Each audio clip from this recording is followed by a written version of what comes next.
งินแล้วตัวก่อนลบกับเงินพอย่าอะไรกับบริโลบออกมาทางเงินฮะลบออกดู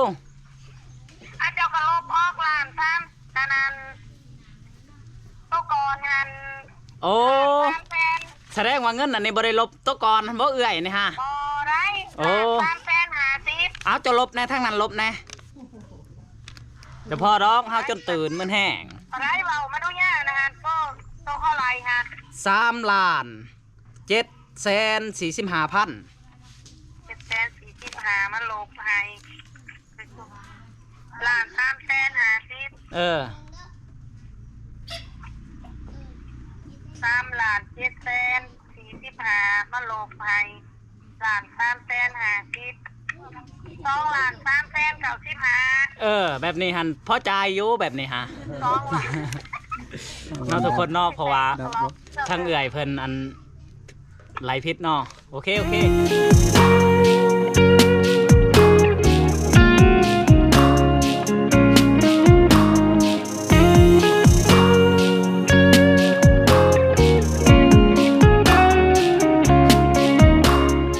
น้องเฮาได้มาซื้อปูนเนาะบัดนี้เพราะว่าเฮาสิให้สร้างเพิ่นเทนำมาด้านทุกคนก็คืออยากให้มันแหลวไว้เนาะให้เพิ่นแล้วก็ปลาใบเนาะเฮาอยากให้มันแหลวไว้ก็คือทั้งเพิ่นก็ให้เบาสัญญามาซื้อปูนทุกคนแต่ว่าซื้อไปแล้วอันสอบนึงมันบ่พอเพราะว่าเฮาสิเทให้มันแน่นแล้วก็หน้าทุกคนก็คือเฮาต้องซื้อ2 สอบทุกคนเนาะบัดนี้เฮากะสิซื้อน้ำเป๊ปซี่ไปไหนพี่น้องพอได้ให้เพิ่นดื่มเนาะเพราะว่าบรรยากาศมันกะแดดทุกคนเนาะคือเดือน4เดือน5มันจะแดดแห้งกันลีแถวนี้เนาะก็คืออยู่บ้านเบาสัญญาณจะแดดทุกคนเนาะตอนนี้เฮาให้แม่ค้าเพิ่นเอาน้ำแข็งเนาะก็คือเฮาซื้อน้ำแข็ง5,000 กีบทุกคนแล้วก็น้ำตุกนึงแล้วก็ซื้อยาให้เพิ่นเนาะทุกคนเนาะก็คือยาสูบเนาะเฮาก็ซื้อไปให้เพิ่นพอว่าง่ายๆว่าให้กำลังใจสร้างกระแม่นเนาะให้กำลังใจสร้างทุกคนอันนี้จะเป็นปูนแดงทุกคนที่แหลกเบาสัญญามาคิดว่าปูนเขียวดอกเพราะว่าเห็นเขียวเนาะแต่ว่ามาอ่านเบิ่งเขาเจ้าเขียนว่าซีมังกะกระทิงแดงเนาะเลยว่าปูนในน่าจะออกใหม่เนาะทุกคนเนาะเบาสัญญาว่าซีเวรถกลับและคิดว่ามันบ่มีเนาะทุกคนอันคือแต่นี้ไป5 บาทนะย่างกับประมาณว่า2 ลักทุกคนเนาะ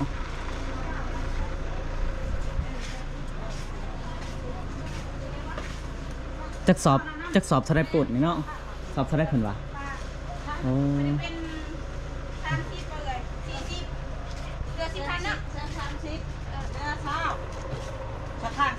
สอบ130130ข้าวของคนแล้วได้แบบ10แดดแห้งรีบทุกคนเลยขาดสิบได้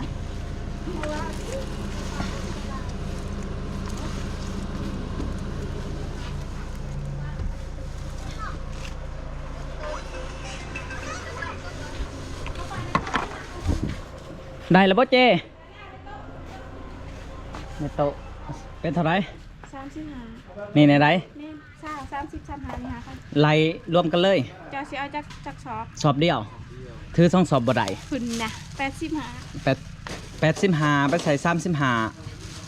ก็10แม่นบ่หรือว่าเฮาไหลผิดบ่เนาะเอามัดดีๆให้ดูยันอันยังแหละจ้าแซนซ่าบ่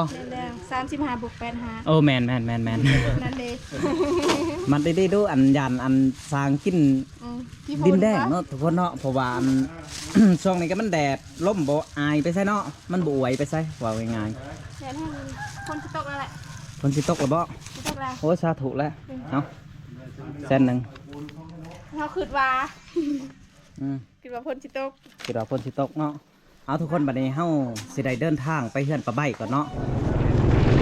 เราจะได้แก่เสรถมอไซค์ไปทุกคนเนาะคือเอาถือได้แต่สอบเดียวคันถือ2 สอบมันจะถือบ่ได้คนรถมอไซค์เนาะเพราะว่าถนนหนทางมันเป็นขืดหรือว่าทางแดงเนาะเฮาก็ได้ซื้อน้ำไปให้สร้างเพิ่นแน่ทุกคนเนาะเอาทุกคนจังได้ก็ไปติดตามอยู่ที่เพื่อนปะใบและเพิ่นเนาะทุกคนไป โอ้ทุกคนเลยแดดลิเนาะโอ้ทางนั้นจะยังตัดอยู่เนาะ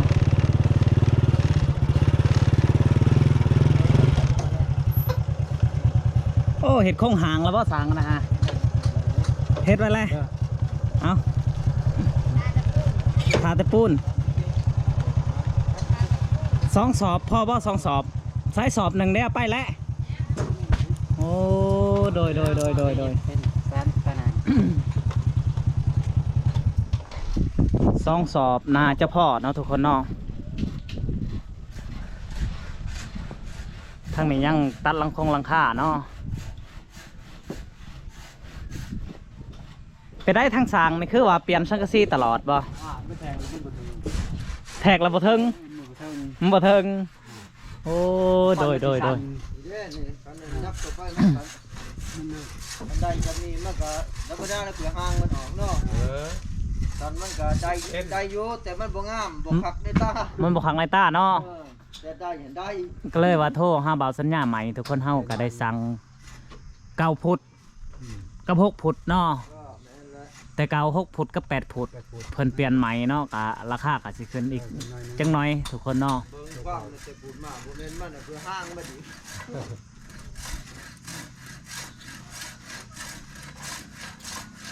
คิดว่าคันสังกะสีมาในสิมุ่งก่อนบ่จังสิแอมเอาแบบนั้นบ่ นี่ยังแดง โอ้โหเพิ่นอยากมุ่งก่อนเนาะทุกคนคือ ก่อนแล้วบอกเนี่ย บ่จังให้มันแดดว่าง่ายๆเนาะเอาแล้วแต่มุ่งก็มุ่งเนาะ ขันมากก่อนกับบริมุ่งกับแอมก่อนก็ได้นี่อยู่ที่นี่แหละ จังว่า ก็คือทั้งเอื้อยเพิ่นว่า เฮ็ดตัวได้ก็ได้เพราะมันแล้วมันแหละ อันเพิ่นสิมาส่งมื้อนี้เนาะทุกคน ว่าจัง มุ่ง โอ้มันแล้ว สายโครงหางมันหันไปเบิ่งเฮ็ดไว้ได้โอ้สร้างเพิ่นเฮ็ดไว้เลยบ่นี่ฮะ มีแต่แซนพากระเตะ โอ้เจ้าไม่แต่ซ่านผ้ากระแตะโดยโอ้ สารแล้วก็ใส่เขาแล้วก็ดิน เห็ดขักอะไรเนาะทุกคนเนาะ เอาดินโพดใส่ทั้งคืน ก็คือทั้งสร้างเพิ่นเห็ดไว้เป็นทีเหี่ยมห่อยแหล้วเนาะมีแต่เพิ่นก้อยปูนนั่นนี่แล้วก็เทเลย โดยไปแล้ว โอ้มันคงอะไรมันคงอะไรทุกคนเลยอันนี้จะเป็นทั้งสูบเนาะ โดยไปแล้ว จะเป็นทั้งสูบเพิ่นจะเทไปแบบนั้น เทมันโขยลงไปเลย โดย มาน้ำไว้ข้างในแล้วเนาะ โดย โอ้เริ่มเลยจังหน่อยนาจะเพิ่นจะเทเนาะทุกคน มันเละ โดย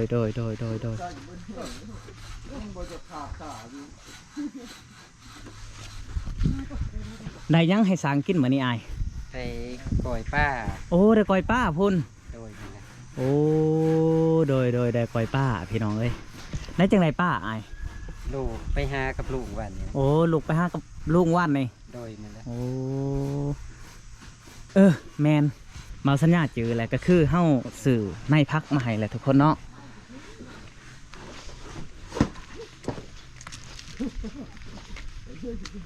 สร้างบ่พักพรบ่นี่สื่ออันอิหยัง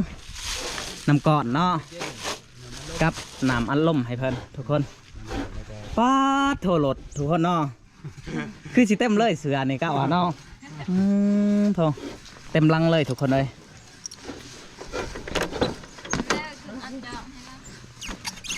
นี่เบิ่งดูตะปู คือเฮ้ยตะปู ตะปูหมดแล้วโอ้ตะปู8ก็หมดแล้ว มีตะปูได้ยิน โดย เดี๋ยวโก้ถึงพ่อบ่เว้ย ตะปูแปดบ่ ถึงลายตัวได้ต่อมีจะ บ่พ่อได้บ่ผู้ใดเด้มัน เอาซองโลเนาะ มันได้นำบ่ทันได้เอาสองโลด เขาจะเอาเพิ่มซองโลเนาะทุกคน แต่ว่าเฮาสิกินสดมันบ่ โลเจ้าหาพัน ในนายของผมมันนี่ เป็นไรนายพักในช่างนี่ ผมบ่ พอคมโอ้แสดงว่าผู้สื่อให้เนาะทุกคน ก็คือบ่าวสัญญานี่แหละสื่อให้เนาะกับบริทายคลิปให้ พิ่นเบิ่งเนาะอันนี้ มันพมแกงจะหอย ในหมักทัว และ ก็คือในที่ต้องการหามันบ่มีในหารเขาเจ้า ตัวแทน เพราะว่าเฮาลงเมืองพุ่นแหละเฮาจังสิซื้อให้ เลย จังสิซื้อให้อีกเทื่อนึงสำนี่กับปลูกไปก่อนเนาะทุกคนเนาะให้เพิ่นกาไปก่อน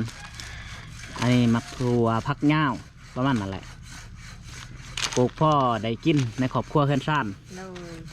แต่ความมุ่งขับใจเอ้ยน้อยและบาสัญญาFC ทุกคนทุกทานที่เบิ่งคลิปที่ติดตามก็ให้เพิ่นอยู่ดีมีแห้งให้สุขภาพเพิ่นเข้มแข็งให้อายุมันขวัญยืน เป็นไงเอ้ยอย่าลืม โดยเนาะทุกคนเนาะก็คือถ้าเอื่อยเพิ่นอยากได้ในยังเกาะเอาไม้ดูเจ้าอยากได้คัน ใน จะบ ผั อก กหอมป้อม ผักหอมปลอม และผักบงแล้วก็มะกรูด ผักบงนี่ได้แล้วนี่ เอ้ย ผักหอมปลอมในบ่ได้เป็นผักซี่ โดย เนาะมักถั่วนี่ได้ โดย แล้วจากไรช่างอีกพอไปถึงในผักคมเนาะ อยาเนาะทุกคนเนาะให้เพิ่นปลูกผักคมน โดย ผมกระแซ่บกันแหละ ำโดย ลวกกินกับแจว ลวกกินกับแจวเนาะ หอมใหญ่เด้ ผักคมใหญ่ โดย ก็คือทั้งนี้กะตะปูเนาะทุกคนกะยังบ่พอเทื่อเฮาสิได้ไปสื่ออีกเนาะซ่องลบซ่องเถียวทุกคนไปเอาปูนเนาะกะโอ้เต็มหมดลังเนาะคันค่ายกับคันค่าย แต่บ่เป็นหยังสู้ไปนำกันทุกคนจังได้กะผากไปติดตามคลิปเบาสัญญาในทุกคนเพราะว่าอันจังได้กะเป็นกำลังใจให้เบาสัญญาเนี่ยเพราะว่าส่องหน่อยๆเนาะกะบ่ได้ใหญ่ซ้ำโมซ้ำโคเนาะทุกคนเนาะแล้วก็ทีมงานกะบ่หลายคือเขาเจ้าเนาะจังได้กะฝากกดไลค์กดแชร์ให้เด้อทุกคนเลยเบิ่งเบาสัญญาสิพาขึ้นไปเบิ่งทั้งถึงก่อนเนาะ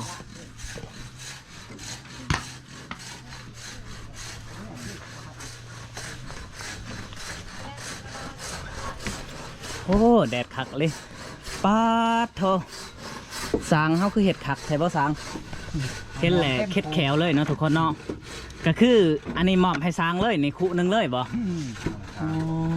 โถ ประจับเลยทางนักกิน อยากยังได้กินเนาะแจวนะกับขี้เลื่อยนี่ เขากันเลย เข้ากันเลยเนาะ มันจะเข้ากัน กินขี้เลื่อยพร้อม กินแจวพร้อมเนาะ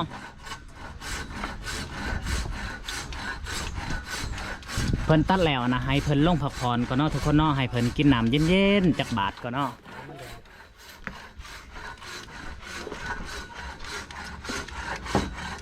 เพิ่นอยากมุ่งก่อนทุกคนเพิ่นว่า มันแดดเนาะ ก่อนมันก็จะแง่ มุ่งก่อนจังแอมแต่เก่าคิดว่าซีแอมก่อนจังมุ่งแม่นบ่ แมน ก็เลยมาเปลี่ยนแผนใหม่ เอาหมูก่อนจะแง่มันแดด เพราะว่าอันนี้มันเดือนสีเดือนหาเนาะเห็ดไปได้กะมันบบดหลายทุกคนมันเป็นเดือนสีเดือนหา กำลังเขามาอยู่ในผืนนี่ก็ยังไข่อยู่เลยเนาะเขามือแนว โดยเนี่ยว่าเขาอยากแอมแกแอมเขาอยากเห็ดไปได้กะเห็ดได้เนาะ ได้ แล้วมือเลยดิ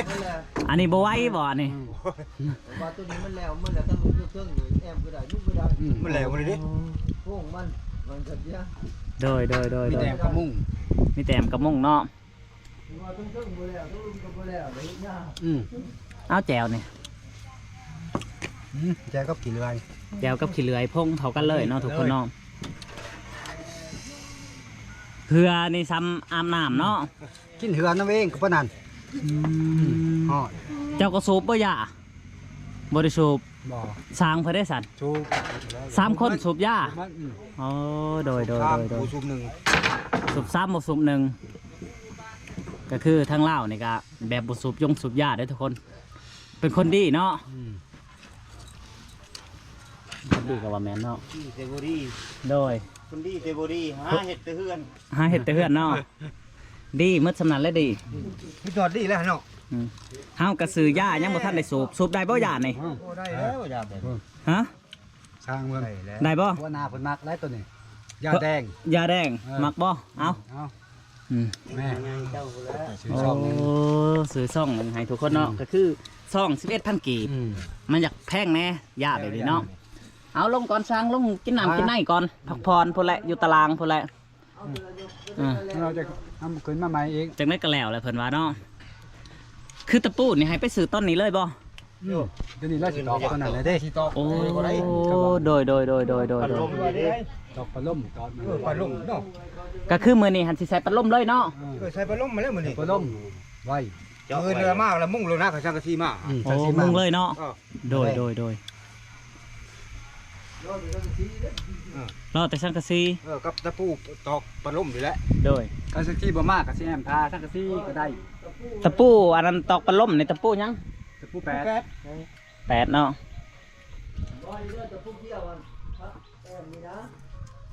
ตัวแอมได้ตะปูช่าง ตะปูเกี่ยวได้แหละ มากับกระเบื้อง มีแล้วครบแล้วตะปูเกี่ยว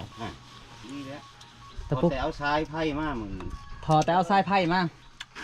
เช่านี่คันนั้น ต่อได้บ่ในสายไผ่ นี่ใช่ไผ่อยู่ไหม ต่อนะข้าวเจ้านี่ได้บ่โอ้ เอาขึ้นเลยเช่านี้บ่เทิงได้อยู่ดอก โดย ใช่มาเพิ่ม ไปช้างลงผักพรอยู่ตารางเนาะเพราะว่าในนี้มันจะแดดทุกคน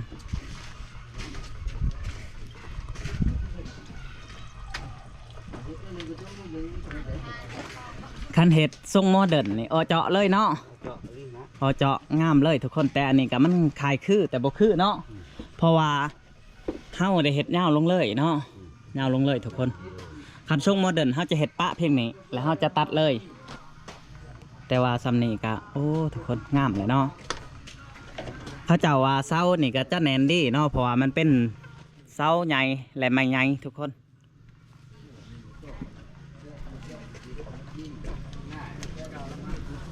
ทั้งสางเพิ่นกับเมื่อยแห้งลิทุกคนเลย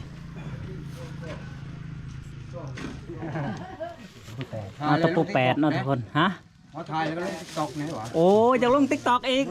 โอ้ ให้เบิ่งแล้วก่อย เจ้าเห็นบ่ในติ๊กตอก เห็นอยู่ โอ้แต่ว่าบ่เห็นตัวเองในติ๊กตอกเลยเนาะ ตะปูว่า แม่น ทำไมใส่คอยได้พูด ก็คือเพิ่น ใส่คนหาคนคนโลดเด้อ เพิ่นอยากเฮ็ดเฮือนนี่ก็เพิ่นอยากลง TikTok ทุกคนเนาะเพิ่นอยากให้ลง TikTok เพิ่นบ่เห็นทั้ง TikTok โอ้ได้ลงอยู่ดอกเดี๋ยวสิให้เฮ็ดเนาะ เดือนพวกกันเลยเสือพวกนี้ได้ว่าตัว โอ้ ตัวเองก็หมดนี่แล้ว เป็นผมมองนี่นะ เว้นคุมเขานี่หว่า บ่เห็นใน TikTok เนาะ มันไปในระบอนนะเนาะทางเงือทางยางเฮ็ด เห็นมั้ย เห็นหมดเนาะแต่ว่าเบิ่งเฮ็ดเฮือนในหน้าย่างนี่บ่เห็นเนาะ ยังบ่เห็น โดย พวกเด็กเห็นก็เห็นดาเนี่ย พอได้เห็นหน้าแน่คือมื้อแรกนี่เพิ่นสิใช้ปัดลมพัดทรายเนาะและก็สิเทพื้นน้ำสังมาด้านอ๋อตอนแรกเทบ่เฮิงดอกเนาะเทบ่เฮิงทุกคนน่าจะผู้เดียวเทก็ได้เนาะ ให้ทางไงไปเล่นลุง โอ้ให้สั่งไงเพิ่นบ่สั่งหน่อยจะขึ้นเทิงเนาะ เทิงแข่งข้าวผมแข่งแห้งจังไงคุณดูดา โอ้โดยเดี๋ยวไปตกไปยัง ทั้งอัน FC ว่าอันโอ้สั่งก็มีแต่ผู้ตลกขักอยู่ได้วะตลกดีเพิ่นว่าเพิ่นเฮ็ดไว้เนาะเพิ่นว่าก็เฮ็ดไว้อยู่เพราะว่า4คนทุกคนเนาะแล้วก็เพิ่นก็บ่ได้ขาดจักมือเลย เพราะว่าสิเล่งให้มันก่อนสงกรานต์แต่จักสิฮอดจักบ่เนาะจักสิใกล้จักสิฮอดยังบ่ฮู้เนาะก็คืออันทั้งหลังคาทั้งเทิงเนาะก็ขึ้นมุ้งก็จบเลยแม่นบ่มีแต่แอมกับใส่ลูกติ่งทุกคนแต่เฮาสิโทรถามอันผู้มาส่งวัสดุเนาะทุกคนก็คือเขาเจ้าว่าสิมาตอน2 โมง 3 โมงแต่ว่ายังบ่เห็นหน้าเอาไปซื้อตะปูกับมาหอดแล้วทุกคนเนาะก็คือ2 โลตะปู8เนาะตะปู8สิให้เพิ่นมาจากซื้อตะปูทั้งนี้ก็มาส่งสังกะสีผู้ดีใดเวลาเหมาะกันเลยทุกคนเนาะบอสดินจีเขาเจ้าไปส่งอยู่หนองบัวเขาเจ้าว่าไปส่งอยู่หนองบัวเด้นี่สังกะสีแล้วก็ลูกติง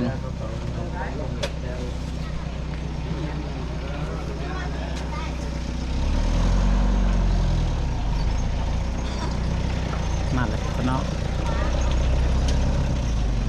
โอ้น่าจะลืมเสลาแล้วทุกคนเนาะเสลาเขาซ้ำแผนเพิ่นบ่ได้เอามาให้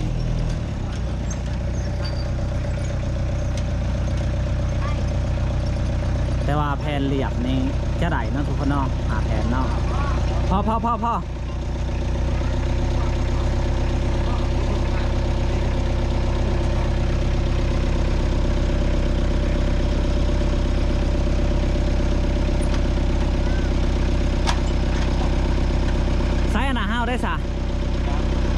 เขาเด้เออเอามาน้ำรถขนาดเองโดยคิดว่าลืมแล้วดอกคนเนาะสังกะสีมาอะไรบ้านี่อ้าวเอาไปจับนั่งอันนี้โอ้โดย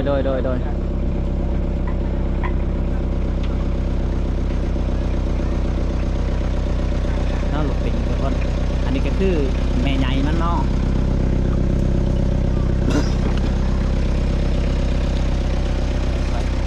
ไว้นี่ก็ได้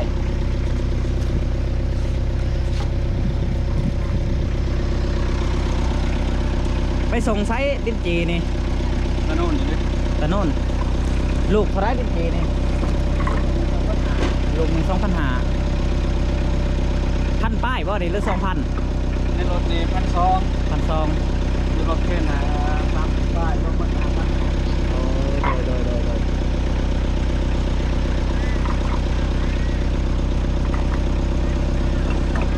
เจ็ดเซนมาทุกคนเนาะเพิ่นหูอยู่ว่าทางเขามา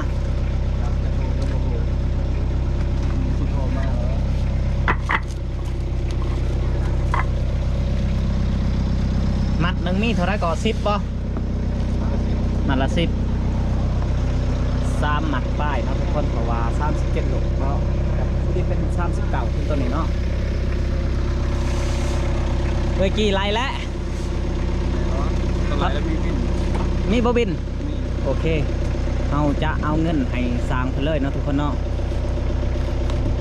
โอ้จักกะสิแตกกับบ่จักเข้าเหยียบเนาะย่ำบันนี่ให้เพิ่นเอาไว้ใหม่จังหน่อยเขาเจ้าขึ้นไว้อยู่เทิงเนาะทุกคนเนาะ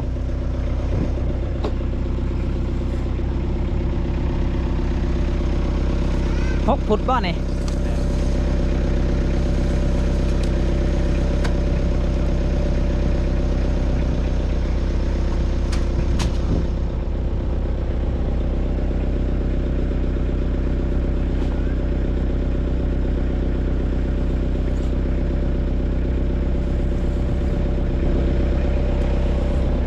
อันนี้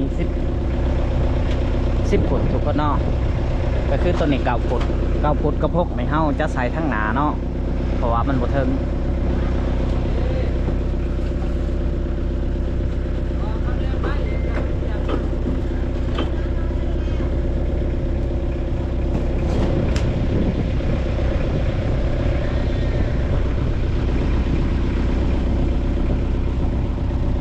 แดดเอาอีหลีเนาะ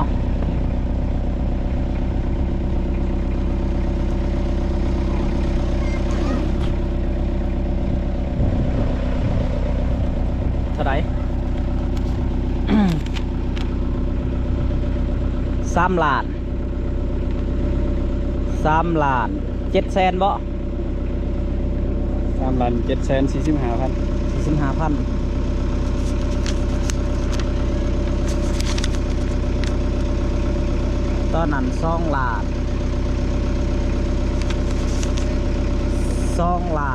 20,000กีบวันนี้มันถึกล้านป้ายมันถึงน้ำตัวใดวะ จะได้เพิ่มขึ้นมาใหม่มีลูกติงแล้วเพิ่มมา บอลูกติงไรมันอะไรเด้ก็คือนี่แหละ ตัวนี้เพิ่มไม้ เพิ่มใหม่ก็คือ3 แสน แน่นอน และการไม้เสลาใน3 อันในบริไลแผ่นเรียบนี่6 อัน3 แสนนี่เด้สังกะสีนี่มีตัวเดียวหาไรเพิ่มอันเพราะว่าเขาเอาสังกะสีตอนนั้นเขาเอา8 ฟุตแม่นบอกแต่ตัวนี้9 ฟุตแล้วมันสิเพิ่มขึ้นตัวได้ถูก9 ฟุตนี่เบิ้ง ตัวเก่าพุทธนี่ เบิ้งดู ในแผ่น145นี่ แผ่น145เนาะ แม่น 6,75,000 ถ้า8 ฟุตมันจะถึงแผ่น140 แผ่น140 แม่นแผ่น8 ฟุต ก็ไล่เอาหานี่ได้สัตว์ไล่เอาป้ายหามันนี่อัน10 แผ่นก็ถึกอยู่50แม่นบ่50อันนี้15นี่ถึก75ใส่6 แสนเอา 75ใส่6แสนแม่นวะ ก็ได้ตัวนี้ นี่ได้สังกะสีนี่เฮาเพิ่มอีก75,000มาใส่ต้นนี่3แสนเด้แล้วเราไปไล่ตัวได้คือ3ล้านป้ายนี่เดี๋ยวเฮาสิโทรถามเราก่อนโอเคทุกคนเฮาโทรถามเอื้อยเพิ่นก่อนเนาะ ติดแล้วก็มาลบกับเงินล่าวตัวก่อน ลบกับเงิน บ่ยากเลยก็บ่ได้ลบออกบ่ทางเงินฮะ ลบออกดู อาเจ้าก็ลบออกล้านซ้ำแต่นั้นตัวก่อนหัน โอ้ 3แสน แสดงว่าเงินอันนี้บ่ได้ลบตัวก่อนบ่เอื้อยนี่ฮะ บ่ได้ โอ้ 3แสน50 เอาจะลบแน่ทั้งนั้นลบแน่จะพอดอกเฮาจนตื่นมันแห้ง อะไรเว้ามาดูยากนะฮะตัวเท่าไหร่ฮะ 3ล้าน745,000 745มันลบให้ล้าน3แสน50 3ล้าน7แสน45มันลบให้ล้าน3แสน50 2ล้าน3แสน95แบบนี้หันพอใจอยู่แบบนี้ฮะ 2ล้าน เนาะทุกคนเนาะเพราะว่าทั้งเอื่อยเพิ่นอันไหลพิษเนาะโอเคเอาทุกคนอันคือกินนี่อันเป็นเรื่องเข้าใจพิษเนาะเพราะว่าอันเพิ่นบ่ได้ไล่นี่เก่าเนาะบ่าวสัญญาจนตื่นทุกคนเลยอันนี้2ล้านเท่าไหร่ 395 395,000คือแบบนี้เนาะทุกคนเนาะ เฮาจะได้จ่ายทั้งพ่อนาวัสดุเพิ่นเอานับเบิ่งเด้อ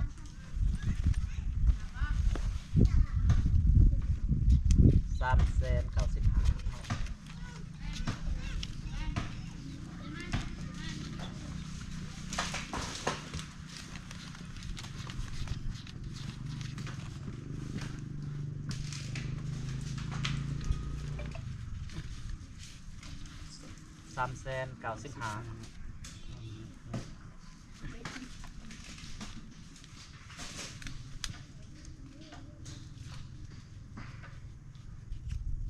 เอาโอเคยังแต่พาเสลาเนาะยัง3แผนแต่เขาเจ้าใกล้แล้วบ่จักขั้นใกล้กัน ท่านกาย พา มา กับ จะนำกันจะมาให้อีก โอเคไปมาเนาะทุกคนก็คืออันที่เลือกอะน่าจะสำเร็จแน่เนาะทุกคนเนาะคันคือบ่พอก็น่าจะเป็นแป้นเสลาเนาะทุกคน แต่ว่าเราต้องแอมล่องเบังกรเนาะก็คือนี่10 หมัดทุกคนนี่10 หมัดเนาะเราจะแอมล่องเบังแต่ว่าตะปูเฮากระไดเมื่อไหร่เอาทุกคนจังได้กะพากไปติดตามคลิปหน้าเนาะคลิปนี้เฮากะสิได้โจ๊ะเพียงเท่านี้ทุกคน